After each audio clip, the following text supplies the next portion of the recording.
Replication process start कैसे होती, 3 type की, और बाद से ये बन गई मैसेंजर। हेलो बच्चों, वेलकम टू होराइजन एकेडमी। हम लोग 12th बोर्ड 25 के लिए क्वेश्चंस डिस्कस कर रहे हैं जो इम्पोर्टेंट हैं, जो आने वाले हैं। तो मॉलिक्यूलर बेसिस ऑफ इनहेरिटेंस में कुछ क्वेश्चंस हमने लास्ट वीडियो में डिस्कस कर दिया था, उसके आगे आज कर रहे हैं हम लोग।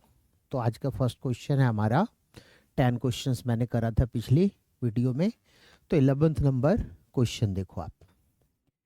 क्वेश्चन ये है, draw label diagram of replication fork. Replication fork के थ्रू ही डीएनए रेप्लिकेशन होती है, डीएनए से डीएनए की सिंथेसिस होती है।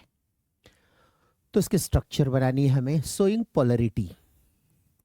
तो मैं इसको ड्रॉ कर ही देता हूं पहले। जैसे कोई एक डीएनए है, इसके एक छोटे से पार्ट को इनलार्ज करके हम लोग यहां पे ड्रॉ कर लें यदि, तो सबसे पहले इस डीएनए के एक पार्ट में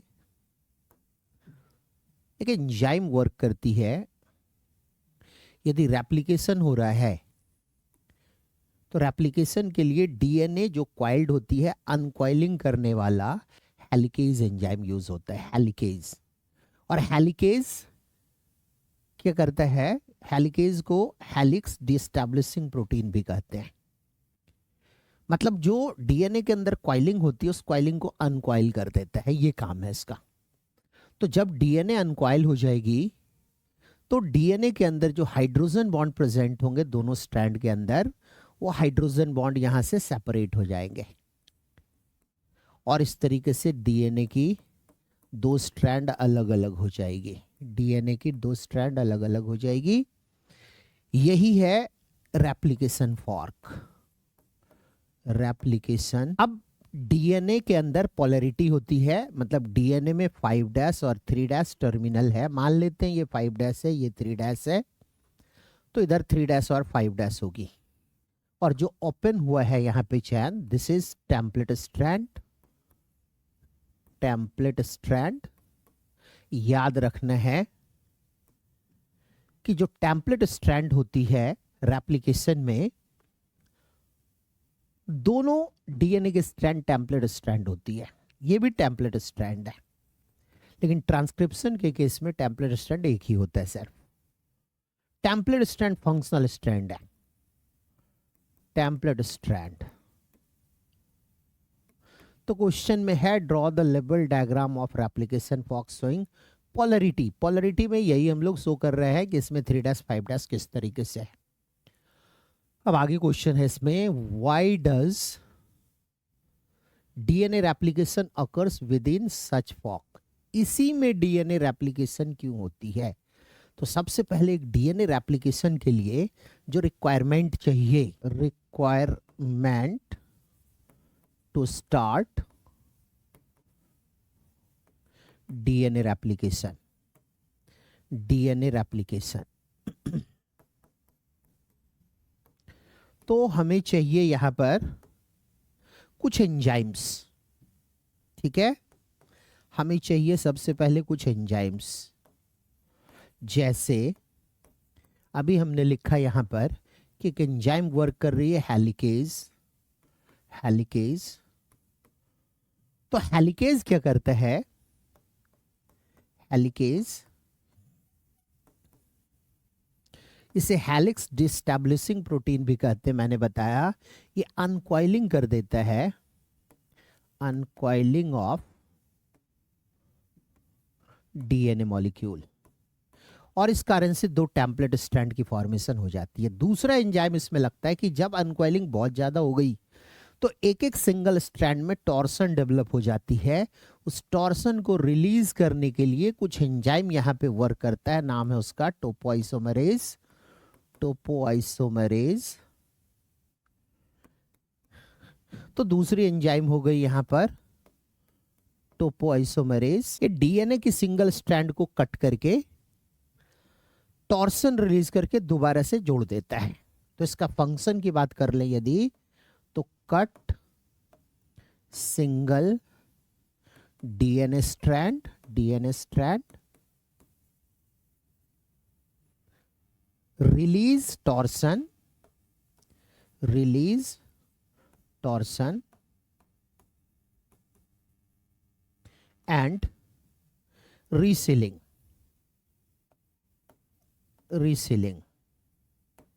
दोबारा से उसे जोड़ देता है, ये काम है इसका। और इन केस ऑफ प्रोकैरियोट्स ये दोनों काम एक सिंगल एंजाइम गायरेज कर लेता है, गायरेज अकेला कर लेता है। तो इन सारे एंजाइम को वर्क करने के लिए हमें डीएनए रेप्लिकेशन फॉक की जरूरत पड़ती है। दूसरी बात, एक एंजाइम यहां पे और भी काम करता है, नाम है उसका single stranded binding protein. Single stranded binding protein, third number में इधर लिख देता हूं SSBP। इसका काम क्या है कि दोनों स्ट्रैंड के बीच में, डीएनए के दोनों स्ट्रैंड के बीच में दोबारा से हाइड्रोजन बॉन्ड नहीं होने देता है। Prevent hydrogen bond between two DNA strand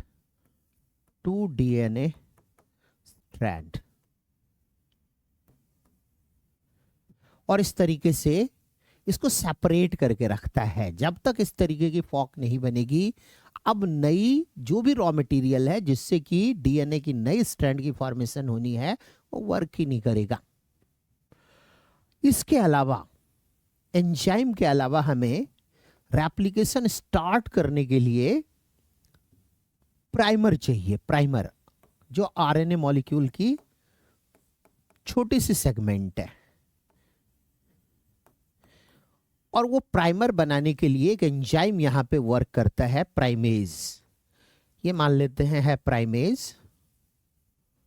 तो प्राइमेज एक छोटा सा स्ट्रैंड जब बनाएगा यहां पर, तभी आगे नई नई रॉ मटेरियल ऐड होकर डीएनए की नए स्ट्रैंड बनेगी। और डीएनए के नए स्ट्रैंड को बनाने के लिए डीएनए पॉलीमरेज एंजाइम चाहिए, और डीएनए पॉलीमरेज एंजाइम काम नहीं करेगा जब तक कि ये प्राइमेज से बना हुआ आरएनए प्राइमर काम ना करे।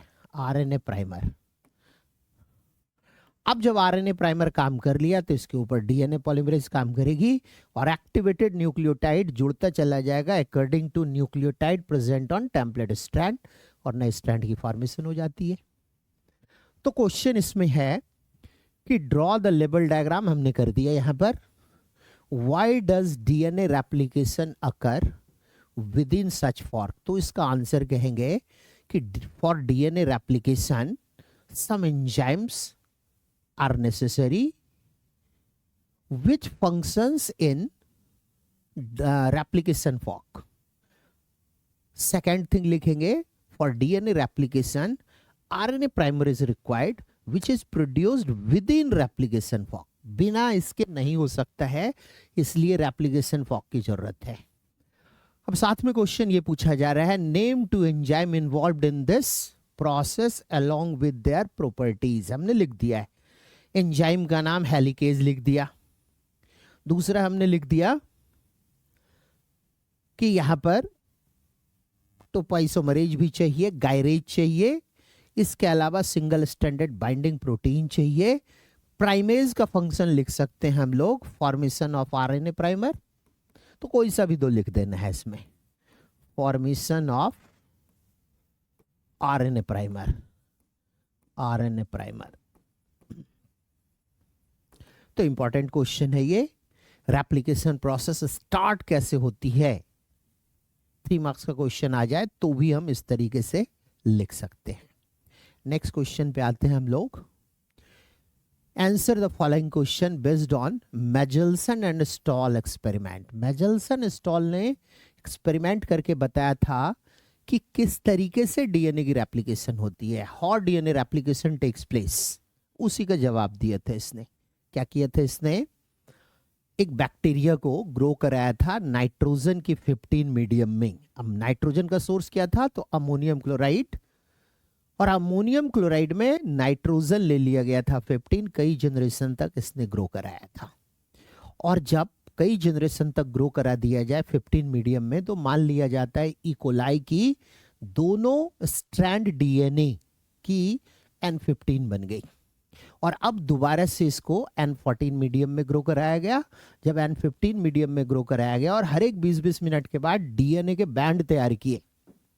डीएनए बैंड क्यों तैयार किए?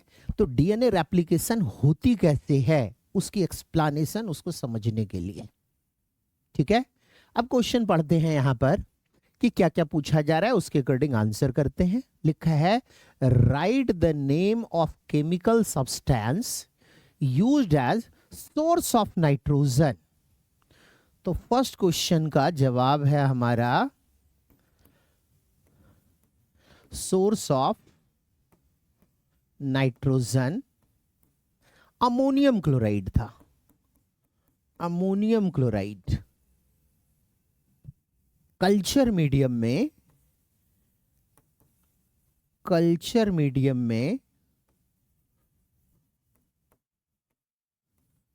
अमोनियम क्लोराइड सोर्स लिया गया था नाइट्रोजन की, सबसे पहले 15 टाइप की और बाद में 14 टाइप के। ठीक है, ये दो डिफरेंट टाइप के लिए गए थे अमोनियम क्लोराइड में। एक तो लिया गया था N15 और एक लिया गया था बाद में N14। ये सोर्स था। तो जिस तरीके का कल्चर मीडियम में सोर्स लिया जाएगा नाइट्रोजन, डीएनए जो बनेगी नई वाली बनेगी, उसमें नाइट्रोजनस बेस के अंदर नाइट्रोजन इसी टाइप का आ जाएगा। 15 लेंगे तो 15, 14 लेंगे तो 14। बी पार्ट इसका है why did the scientist synthesize light band and heavy DNA molecule in organism used in experiment. तो इस क्वेश्चन का आंसर है to understand the mechanism of DNA replication, how DNA replication takes place. ठीक है, इसलिए इस तरीके का लाइट बैंड हैवी बैंड तैयार किया था। सी पार्ट है इसमें, how did the scientist make it possible to distinguish heavy DNA molecule from light DNA molecule. तो सेंट्रीफ्यूगेशन टेक्निक इसने इस्तेमाल किया था। ठीक है, caesium chloride density gradient centrifugation technique के through, caesium chloride density gradient centrifugation technique के through DNA band इसने तैयार किया था। ठीक है, तो यदि लाइट डीएनए बैंड थी तो टेस्ट ट्यूब में ऊपर की तरफ, और हैवी डीएनए मॉलिक्यूल थी तो टेस्ट ट्यूब में नीचे की तरफ आ गया था। ये डिस्कशन हम लोग लास्ट वीडियो में भी कर चुके हैं। How did the scientist make it possible to distinguish heavy DNA molecule from light DNA molecule. ठीक है, इस टेक्निक में क्या किया जाता है, कल्चर मीडियम के अंदर जो डीएनए मॉलिक्यूल बनती है, उस डीएनए मॉलिक्यूल को सीजियम क्लोराइड के साथ मिलाकर सेंट्रीफ्यूज कराते हैं, जिसकी वजह से हैवी डीएनए जो मास में ज़्यादा है वो नीचे की तरफ सेटल डाउन हो जाती है, और हैवी चेन नीचे की तरफ और कंपैरेटिवली लाइट चेन ऊपर की तरफ बन जाता है। ठीक है, नेक्स्ट क्वेश्चन है write the conclusion that scientist arrived after completing experiment. तो इसका कंक्लूजन था डी पार्ट का कि डीएनए रेप्लिकेशन जो होती है, replication is semi conservative in nature, semi conservative in nature. इसका मतलब ये हो गया कि जो नई वाली डीएनए होती है उसमें एक स्ट्रैंड पुराना वाले डीएनए का और एक स्ट्रैंड जो सोर्स लिया जाता है, मीडियम लिया जाता है, उसके अनुसार बन जाती है। ठीक है, बोलेंगे न्यू डीएनए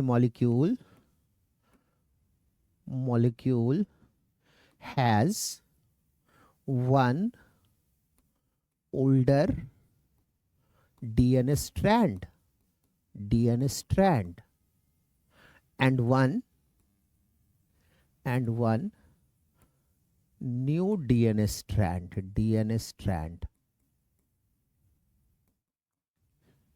ठीक है, तो इस डी क्वेश्चन वाले पार्ट का भी हम लोग आंसर कर लिए हैं कि डीएनए रेप्लिकेशन सेमी कंजर्वेटिव होती है।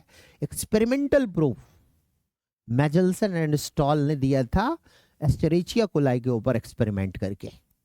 नेक्स्ट क्वेश्चन में आते हैं हम लोग। Identify the polarity A and B respectively in the figure given below. ये क्वेश्चन अभी तुरंत हम लोगों ने किया है। रेप्लिकेशन फॉर्क का डायग्राम मैंने अभी तुरंत बना के दिखाया था कि यहां भी उसी तरीके से ये रेप्लिकेशन फॉर्क बनी हुई है और इसकी पोलरिटी बतानी है हमें कि कैसा है। अच्छा, एक यहां पर स्ट्रैंड में डीएनए, न्यू डीएनए सेगमेंट या फ्रेगमेंट की डायरेक्शन दी गई है कि इस डायरेक्शन में होता है, तो याद रखना है हमेशा 5' से 3' डायरेक्शन होती है न्यू स्ट्रैंड के डीएनए सेगमेंट की। ठीक है, 5' to 3'। इसका मतलब यहां पर है 3', ये वाला है 5', ये वाला है 3', ये है 5', और ये स्मॉल सेगमेंट जो बनता है इसको ओकाजाकी फ्रेगमेंट बोलते हैं। तो ओकाजाकी फ्रेगमेंट की भी डायरेक्शन 5' to 3' ही होगी। तो यहां पर बी जो है ये 3' है और ए जो है यहां पर 5' है, इस डायग्राम के अनुसार। हम लोग अभी थोड़ी देर पहले भी डिस्कस किए थे। नेक्स्ट क्वेश्चन में आते हैं। Differentiate between template strand and coding strand. ये क्वेश्चन है ट्रांसक्रिप्शन की, कि डीएनए से आरएनए कैसे बन जाता है। ठीक है, तो ट्रांसक्रिप्शन हम कहते हैं, transcription synthesis of RNA from DNA molecule. ठीक है, या transfer of genetic information from DNA to RNA. Transfer of genetic information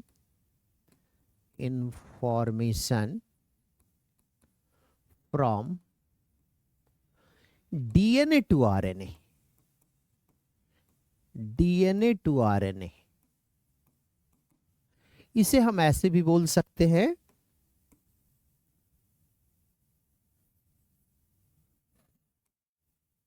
synthesis of RNA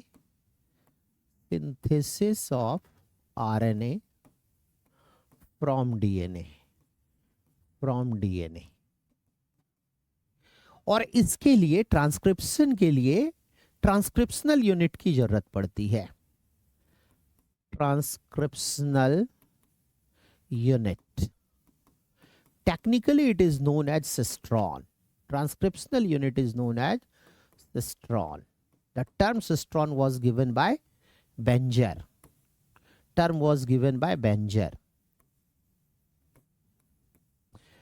और एक सिस्ट्रॉन में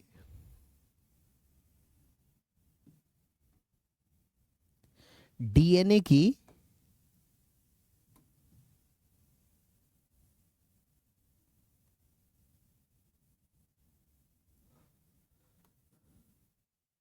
दो स्ट्रैंड टेम्पलेट और कोडिंग की तरह काम करता है। अब यदि मान लिया जाए ये वाला टेम्पलेट स्ट्रैंड है, टेम्पलेट स्ट्रैंड फंक्शनल होता है। टेम्पलेट स्ट्रैंड ये फंक्शनल स्ट्रैंड है,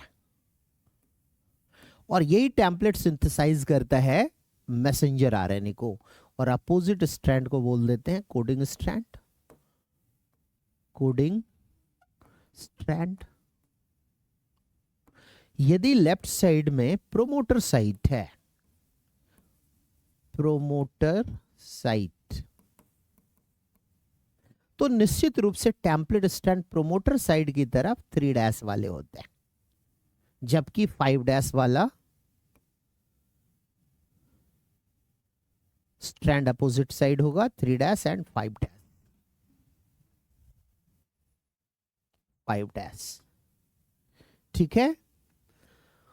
और बीच में स्ट्रक्चरल जीन है जिसमें टेम्पलेट और कोडिंग स्ट्रैंड प्रेजेंट होती है। स्ट्रक्चरल जीन और टेम्पलेट स्ट्रैंड की टर्मिनल पार्ट में टर्मिनेशन साइट होती है या टी साइट होती है। Termination site. तो डीएनए से आरएनए बनने के लिए हमें कम से कम ये ट्रांसक्रिप्शनल यूनिट की जरूरत है, जिसे सिस्ट्रॉन कहते हैं। और एक सिस्ट्रॉन के अंदर प्रोमोटर साइट, स्ट्रक्चरल जीन होती है जिसके अंदर टेम्पलेट स्ट्रैंड फंक्शनल वाला और कोडिंग स्ट्रैंड नॉन फंक्शनल वाला होता है। जो टेम्पलेट स्ट्रैंड फंक्शनल होती है वो आरएनए की सिंथेसिस करता है, और आरएनए में नाइट्रोजनस बेस सीक्वेंस कैसा होगा? बिल्कुल कोडिंग स्ट्रैंड की तरह। फर्क सिर्फ इतना होगा कि जो मैसेंजर आरएनए होगी उसमें थाइमीन की जगह यूरासिल प्रेजेंट होगा, अदरवाइज बिल्कुल कोडिंग सीक्वेंस की तरह होती है। तो यहां पर मैं एक बार फंक्शन लिख देता हूं टेम्पलेट स्ट्रैंड की। टेम्पलेट स्ट्रैंड की यदि बात कर लें तो इसका काम है टू सिंथेसाइज आरएनए। और ये जो न्यूली सिंथेसाइज्ड आरएनए है, newly synthesized RNA has similar nitrogenous base sequence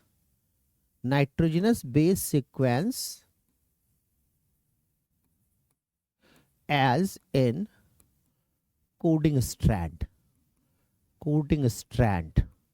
और इसके ऊपर, इस थ्योरी के ऊपर बेस्ड भी बहुत सारे क्वेश्चंस आते हैं कि लिखा होगा डीएनए के स्ट्रैंड के ऊपर नाइट्रोजनस बेस सीक्वेंस, आपको बताना है कोडिंग स्ट्रैंड का क्या होगा, या मैसेंजर आरएनए का क्या होगा, या मैसेंजर आरएनए की लिखी होगी कोडिंग का क्या होगा, टेम्पलेट का क्या। इस तरीके से क्वेश्चंस आते हैं, आगे मिलेगा हमें।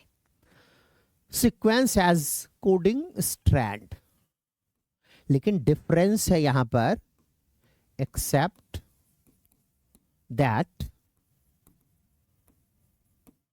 RNA contains uracil in place of thymine, ठीक है। ये फंक्शन है टेम्पलेट स्ट्रैंड का। कोडिंग स्ट्रैंड नॉन फंक्शनल होती है। तो एक बार क्वेश्चन फिर से देख लेते हैं, डिफरेंशिएट बिटवीन टेम्पलेट स्ट्रैंड। तो टेम्पलेट स्ट्रैंड फंक्शनल है, कोडिंग स्ट्रैंड नॉन फंक्शनल है, बट टेम्पलेट स्ट्रैंड से जो आरएनए की सिंथेसिस होती है उसमें nitrogenous base sequence coding strand की नाइट्रोजनस बेस सीक्वेंस की तरह होता है। तो ये हमने बता दिया दोनों की फंक्शन की क्या क्या काम करता है, कैसा स्ट्रक्चर होता है। नेक्स्ट क्वेश्चन में आते हैं हम लोग। Differentiate between cistron and exon. Cistron तो मैंने बता दिया कि cistron is functional unit of DNA. Technically it is known as cistron, but in general इसे जीन बोला जा सकता है। सिस्ट्रॉन इज जीन, ठीक है। तो सिस्ट्रॉन क्या है? तो it is functional unit of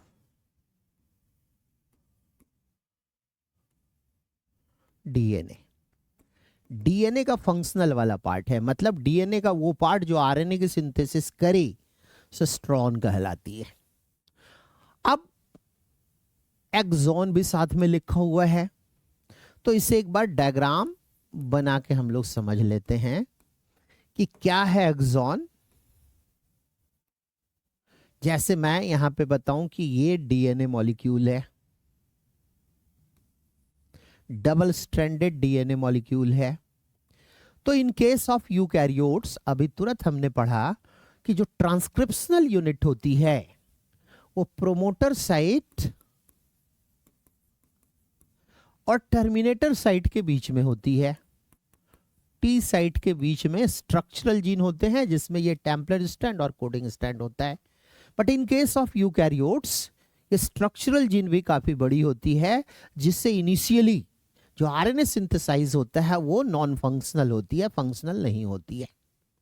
क्योंकि जो यूकैरियोटिक डीएनए है, यूकैरियोटिक डीएनए है, इसमें स्प्लिट जीन होता है।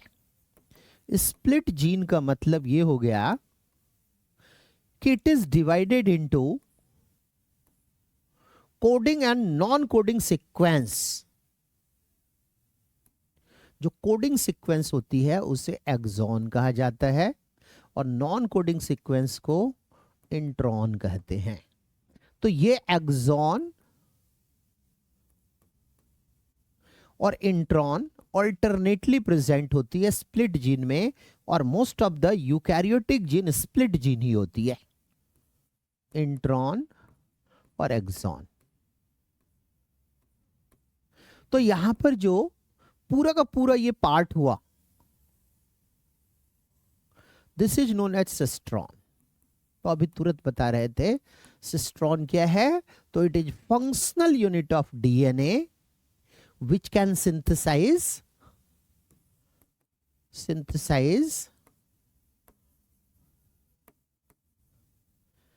RNA। लेकिन इनिशियली जो ट्रांसक्रिप्शन से आरएनए बनती है it is known as primary transcript. ठीक है, सिंथेसाइज प्राइमरी ट्रांसक्रिप्ट। इस प्राइमरी ट्रांसक्रिप्ट को हेटेरोजीनस आरएनए भी कहते हैं। It is also known as heterogeneous RNA. और ये हेटेरोजीनस आरएनए जो होती है नॉन फंक्शनल होती है, non functional.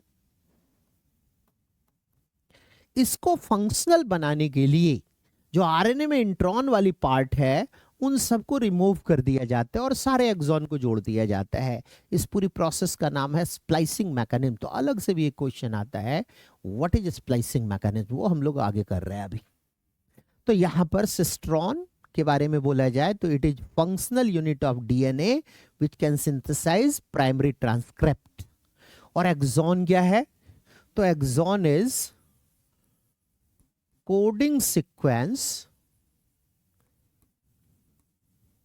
in structural gene, in structural gene of cistron.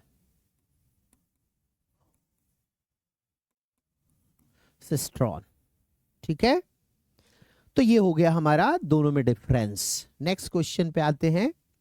फिर से वही क्वेश्चन है, अभी तुरंत समझाया मैंने। जो एक्सॉन के बारे में मैंने अभी बताया था, इसी क्वेश्चन में मैं लिख देता हूं कि एक्सॉन जो है कोडिंग सीक्वेंस है, और इसी डायग्राम में जो इंट्रॉन वाली पार्ट है it is non coding sequence in structural gene of cistron. In structural gene of cistron. तो ये डिफरेंस हो गया एक्सॉन और इंट्रॉन के बीच में। ये इंट्रॉन वाला पार्ट जब मैसेंजर आरएनए की सिंथेसिस करेगा तो उस इंट्रॉन वाले पार्ट को रिमूव करके जब तक अलग ना कर दिया जाए तब तक आरएनए फंक्शनल नहीं हो सकती है। ठीक है, तो ये डिफरेंस हो गया। 2 मार्क्स के क्वेश्चन आएंगे एक्सॉन और इंट्रॉन। हम इसी तरीके से स्प्लिट जीन का एग्जाम्पल लेके कर सकते हैं। नेक्स्ट क्वेश्चन में आते हैं। एक टेम्पलेट स्ट्रैंड, अभी तुरंत बात कर रहे थे हम लोग, डीएनए के अंदर एक टेम्पलेट एक कोडिंग स्ट्रैंड होती है। A template strand is given below.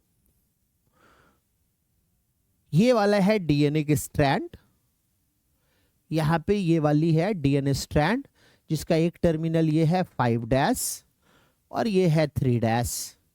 यहां पर है जैसे adenine, thymine, guanine, cytosine, adenine, thymine, repeated form में है एक तरीके से, एडेनाइन, थाइमीन, गुआनाइन, साइटोसिन, इसकी रिपीटेशन है। एडेनाइन, थाइमीन, साइटोसिन, गुआनाइन, ये फिर से रिपीटेशन है, ये फिर से रिपीटेशन है, और ये बार बार रिपीट हो रहा है। यहाँ पर कितनी बार रिपीट हो रहा है देख लेते हैं, 1 2 3 4 5। और ये बोल रहा है कि ये है टेम्पलेट स्ट्रैंड, टेम्पलेट स्ट्रैंड। इसका मतलब कोडिंग स्ट्रैंड इसका कॉम्प्लीमेंट्री होगा। यहां पर मैं बना देता हूं कोडिंग स्ट्रैंड भी, क्वेश्चन हम लोग पढ़ लेते हैं, लेकिन उसके पहले ही मैं यहां पे ड्रॉ कर देता हूं कि ये 3' होगा, ये 5' होगा। कोडिंग स्ट्रैंड क्या होगा, एडेनाइन का कॉम्प्लीमेंट्री स्ट्रैंड होता है थाइमीन, फिर ये क्या होगा एडेनाइन, फिर साइटोसिन, फिर गुआनिन, और ये 5 टाइम्स रिपीट कर देना है। यहां भी means thymine, adenine, cytosine, guanine, thymine, adenine, cytosine, guanine, thymine, adenine, cytosine, guanine, thymine, adenine, cytosine and guanine, ये यहाँ पे प्रेजेंट होगा। और ऐसा ही आरएनए भी प्रेजेंट होगी। आरएनए में अंतर सिर्फ यही होगा कि यहां जहां जहां ये थाइमीन है, इस थाइमीन की जगह यूरेसिल आ जाए तो ये आरएनए हो जाएगा। ठीक है, ये डीएनए की टेम्पलेट स्ट्रैंड ये वाली हो गई, और ये हो गई कोडिंग स्ट्रैंड, कोडिंग स्ट्रैंड। और जब इससे ट्रांसक्रिप्शन के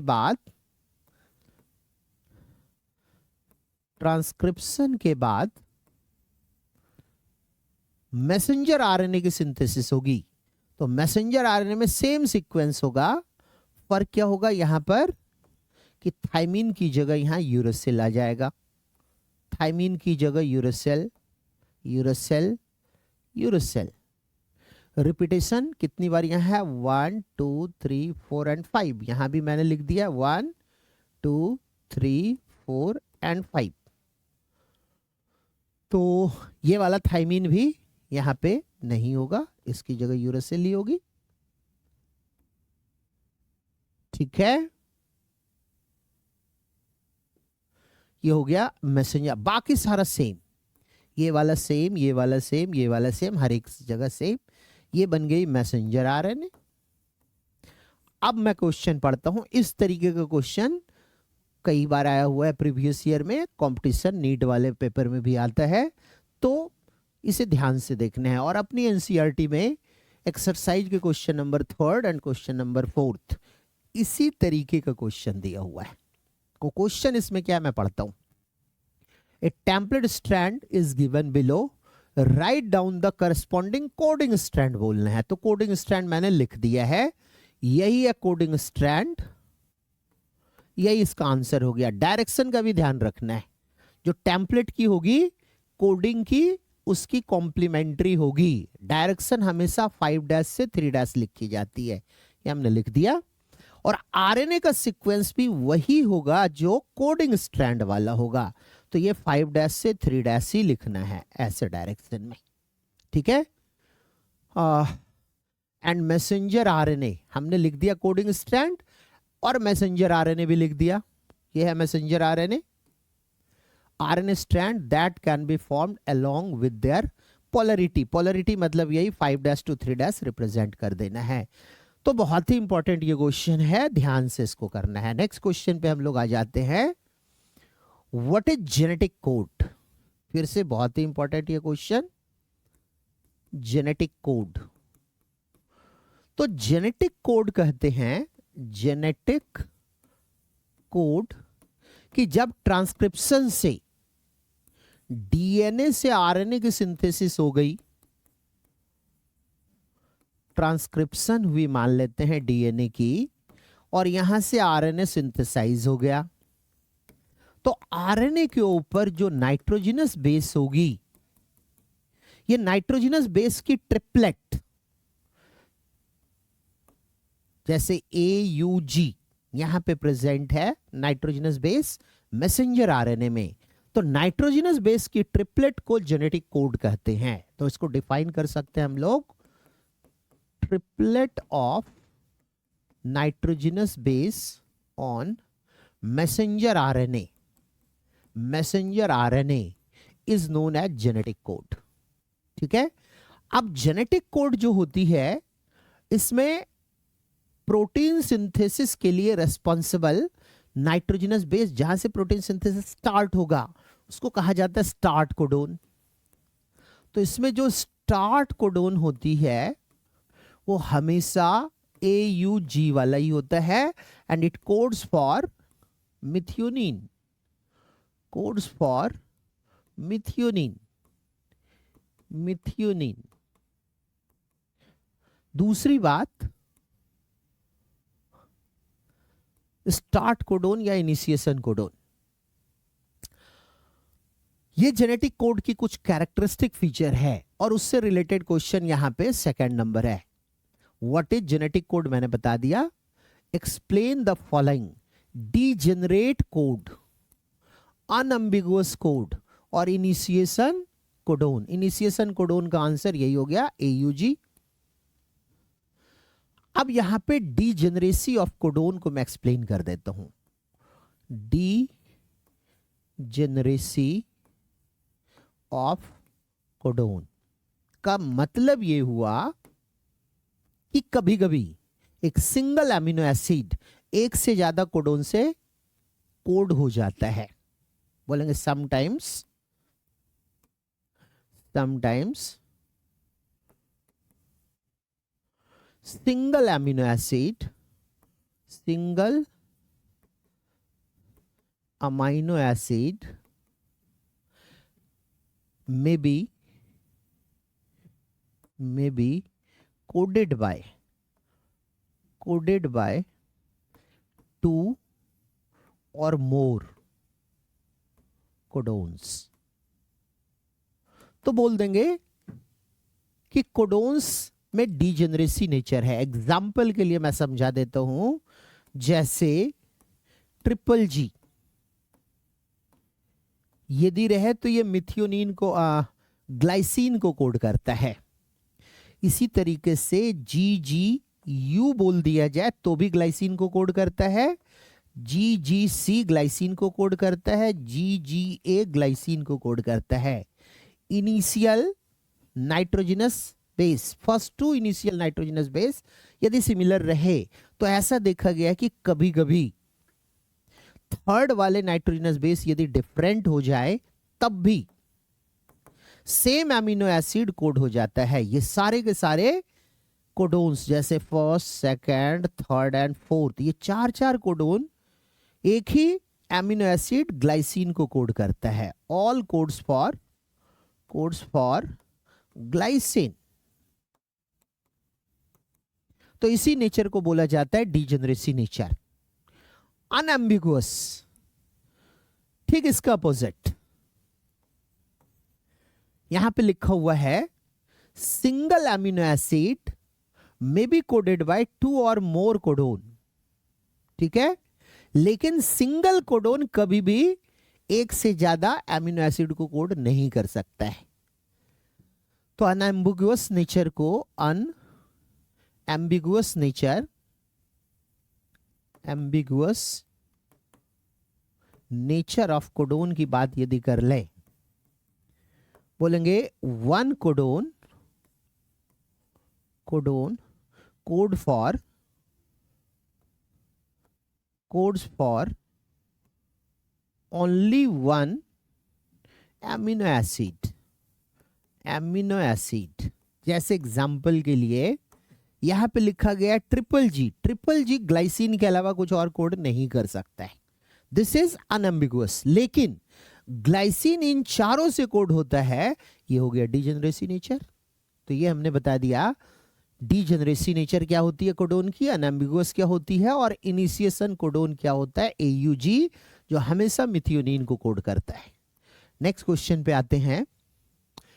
explain the processing the HNRNA। HNRNA बोला जाता है हेट्रोजीनस आरएनए को। प्राइमरी ट्रांसक्रिप्ट जो अभी थोड़ी देर पहले हम लोग समझ रहे थे, इट इज हेट्रोजीनस आरएनए। इसी को प्राइमरी ट्रांसक्रिप्ट भी कहा जाता है, प्राइमरी ट्रांसक्रिप्ट।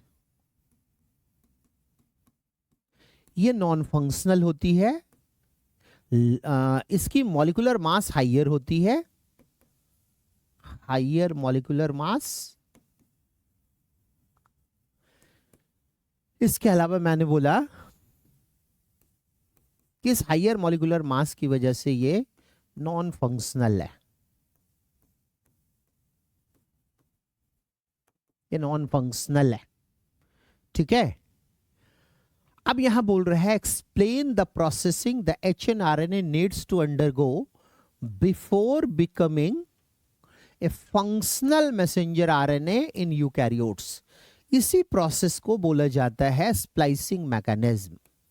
ठीक है, कि DNA से जो RNA बना, प्राइमरी ट्रांसक्रिप्ट बना, ये प्राइमरी ट्रांसक्रिप्ट या हेट्रोजीनस RNA, प्राइमरी ट्रांसक्रिप्ट या हेट्रोजीनस RNA एक प्रोसेसिंग के थ्रू,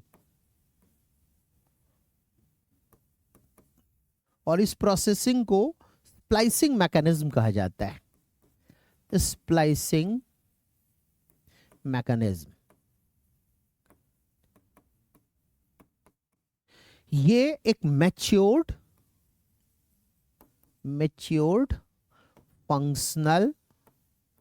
फंक्शनल मैसेंजर आरएनए की सिंथेसिस कर लेता है, मैसेंजर आरएनए की सिंथेसिस कर लेता है। तो हमारे से क्वेश्चन यही पूछा जा रहा है कि इस प्रोसेसिंग में क्या क्या होता है। Explain the processing the HNRNA needs to undergo becoming. तो ये 3 स्टेप की प्रोसेस है। सबसे पहले इसमें कैपिंग की प्रोसेस होती है, कैपिंग। इस कैपिंग में होता ये है कि जो HNRNA की फॉर्मेशन हुई है, ये जैसे मान लेते हैं HNRNA है, तो इसकी 5' टर्मिनल पर मिथाइल गुआनिन की कैपिंग हो जाती है, कैपिंग ऑफ मिथाइल गुआनिन। सबसे पहला काम ऐसा होता है। अब यदि ये प्राइमरी ट्रांसक्रिप्ट है तो इसमें एक्सॉन और इंट्रॉन ऑल्टरनेटली होगी, एक्सॉन इंट्रॉन एक्सॉन इस तरीके से प्रेजेंट है। दूसरा स्टेप इसमें यह होता है 3' टर्मिनल पर पॉलीएडिनाइलेट टेल की फॉर्मेशन हो जाती है। तो सेकंड स्टेप लिख सकते हैं पॉलीएडिनाइलेशन।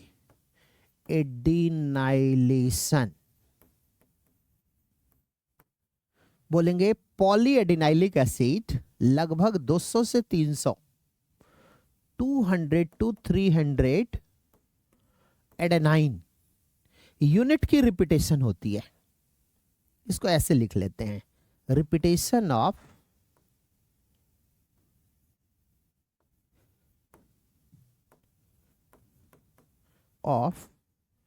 200 to 300 adenylic acid at 3' terminal.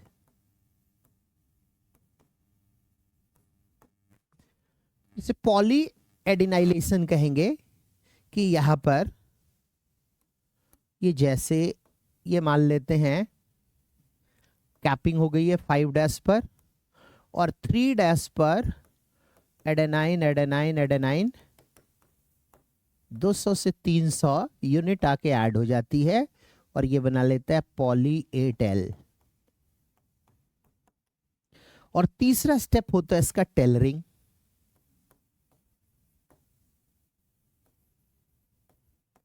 Tailoring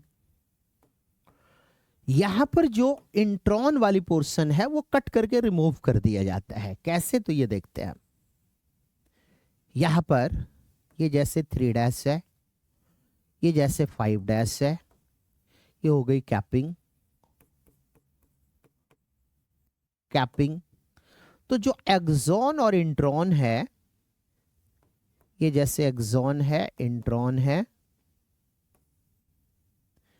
axon, intron, axon. तो इंट्रॉन के दोनों टर्मिनल पर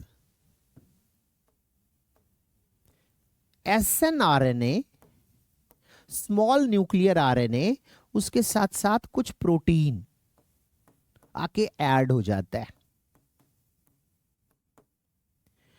इन दोनों को मिला के बोला जाता है स्मॉल न्यूक्लियर राइबोन्यूक्लियोप्रोटीन। ये आके ऐड हो जाता है और इसकी एक्यूमुलेशन के कारण यहां पर जो इंट्रॉन है वो एक लूप की फॉर्मेशन कर लेता है, लाइक दिस। यहां पर जो इंट्रॉन वाली पार्ट है ये इस तरीके से लूप बना लेता है इंट्रॉन। ये इंट्रॉन वाला पार्ट है। ये यहां पर 5' में कैपिंग हुई है, 3' में एडेनाइन की टेल की फॉर्मेशन हुई है, और ये बीच में accumulation of small nuclear RNP के कारण यहां ये बन गया लूप ऑफ इंट्रॉन। इंट्रॉन, अब ये लूप ऑफ इंट्रॉन को स्प्लाइसियोसोम भी कहा जाता है। स्प्लाइसियोसोम।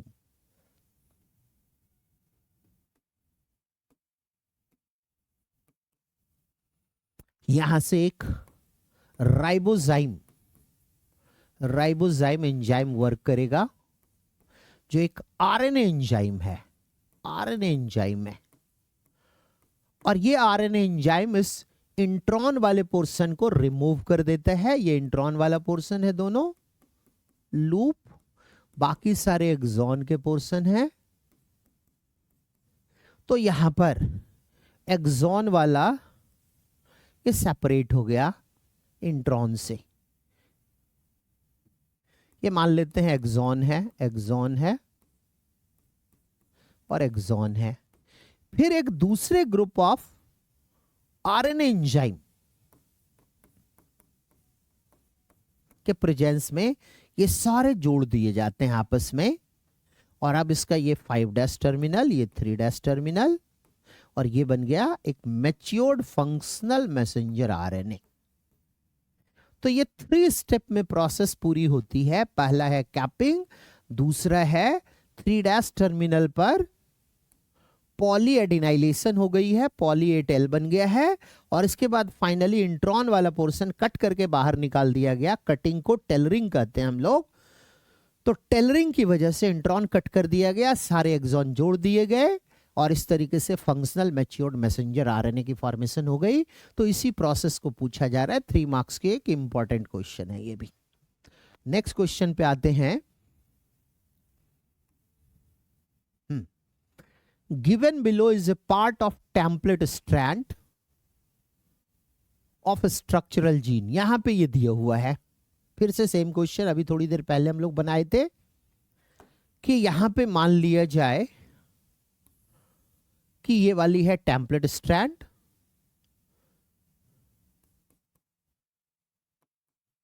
टेम्पलेट स्ट्रैंड, और ये इसका 3' है, ये इसका 5' है, और यहां पे दिया हुआ है nitrogenous base thymine adenine cytosine cytosine. यहां पर है thymine adenine cytosine cytosine adenine thymine thymine adenine guanine guanine adenine और थाइमीन। ये टेम्पलेट स्ट्रैंड की नाइट्रोजनस बेस है। तो कोडिंग स्ट्रैंड इसका कॉम्प्लीमेंट्री हो जाएगा 3' 5'। कॉम्प्लीमेंट्री एडेनाइन की जगह थाइमीन की जगह एडेनाइन, एडेनाइन की जगह thymine, guanine, guanine, thymine, thymine, sorry, adenine, adenine, thymine, cytosine, cytosine, thymine और एडेनाइन। ये वाला मान लेते हैं कोडिंग स्ट्रैंड है, कोडिंग स्ट्रैंड है।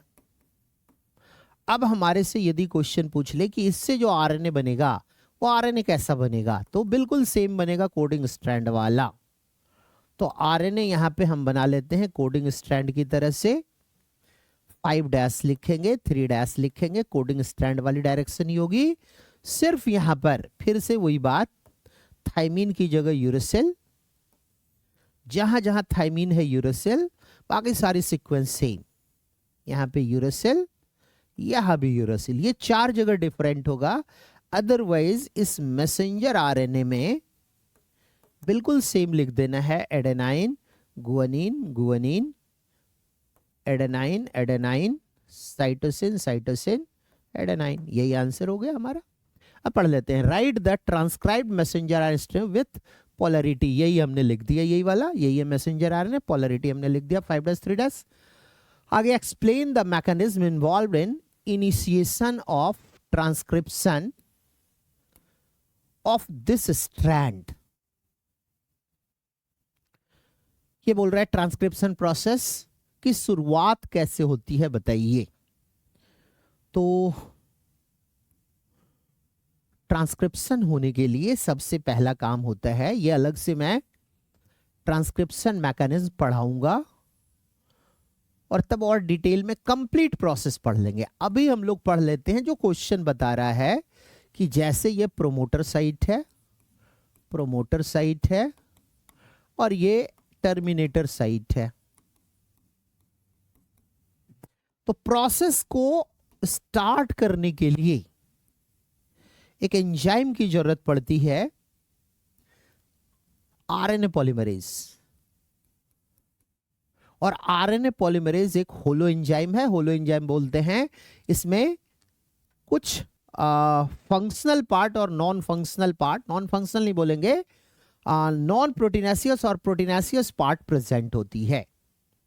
तो जो प्रोटीनेशियस फंक्शनल पार्ट है उसको बोलते हैं कोर एंजाइम या एपो एंजाइम। तो ये मान लेते हैं core enzyme of RNA polymerase है, आरएनए पॉलीमरेज है। और ये मान लेते हैं सिग्मा फैक्टर है, हेल्पर एंजाइम। हेल्पर जो पार्ट होती है एंजाइम की वो नॉन प्रोटीनेशियस होती है।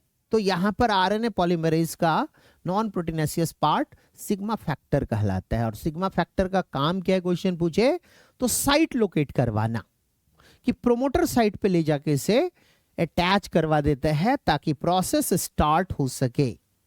यहां पर ये आरएनए पॉलीमरेज क्या होगा, इस प्रोमोटर साइट से जाके बाइंड कर लेगा।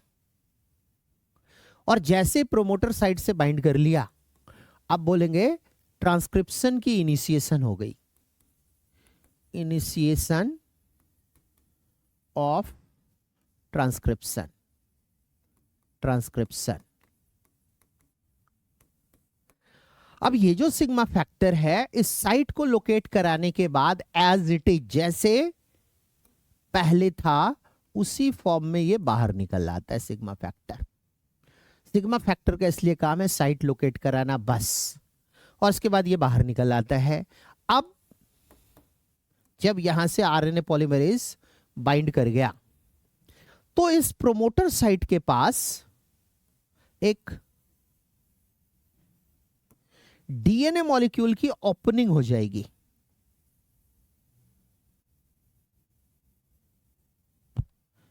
यहां पर यह है प्रोमोटर साइट, प्रोमोटर साइट, और जो इसकी टेम्पलेट स्ट्रैंड है और जो इसकी कोडिंग स्ट्रैंड है एक दूसरे से सेपरेट हो जाएगा। टेम्पलेट स्ट्रैंड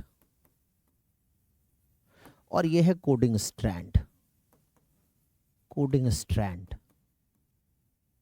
ये एक दूसरे से अलग हो गया। और आगे अब यहां से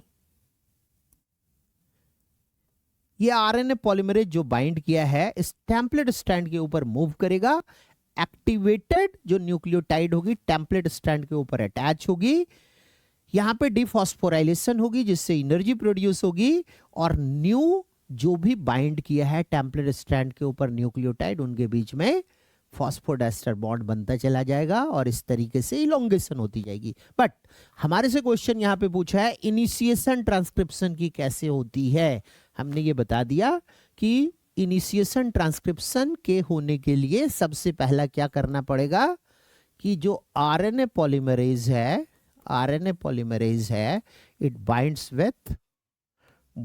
with P site of structural gene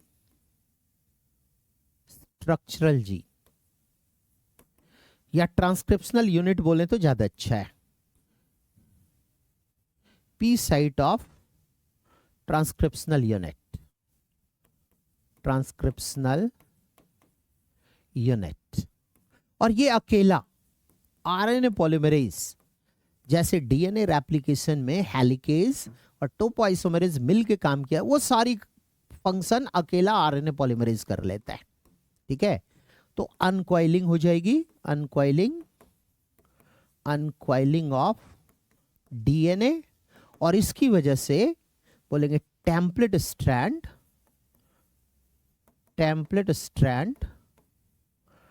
and coding strands are produced। ये दोनों ओपन हो गए और इस तरीके से टेम्पलेट और कोडिंग स्ट्रैंड बन गई। एक बार फिर से क्वेश्चन देख लो, लिखा हुआ explain the mechanism involved in initiation of transcription. यहां साफ लिख दिया है कि शुरुआत कैसे होती है, तो शुरुआत होती है टेम्पलेट स्ट्रैंड और कोडिंग स्ट्रैंड के बनने से। तो आज भी हम लोगों ने 10 क्वेश्चंस डिस्कशन कर लिए हैं जो बहुत ही इंपॉर्टेंट है, और बाकी आगे के कुछ इंपॉर्टेंट क्वेश्चन अब अगले वीडियो में हम लोग करते हैं। तब तक के लिए बाय बाय।